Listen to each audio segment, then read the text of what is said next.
Хей, барлықтарыңа ассалаумағалейкум достар, сіздермен бірге мен Мико. Достар, бүгін мен конкурстың видеосын салдым, бірақ кейбір адамдар комментарияда каналдың фидін не екенін білмей жатыр және қалай ашуды білмей жатыр. Достар, бүгін мен сіздерге көрсетемін. Каналдың фидін ашу ол өте маңызды.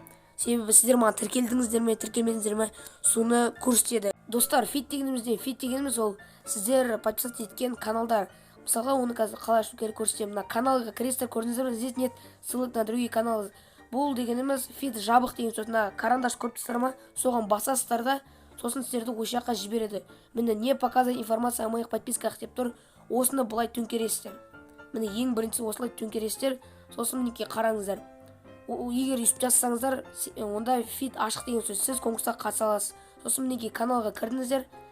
Міне көрдіңіздер ма? Каналға кірген соң сіздер подписаться еткен адамдар шығады. Ал жаңа фид жабық тұрған кезде көрсетілмеді. Түсіндіңіздер деп ойлаймын. Мінекей достар, фид ашу дегеніміз осы. Конкурсқа қатысыңыздар, сіздерге сәттілік тілеймін. Сіздермен бірге болған мен Мико. Аман, сау болыңыздар.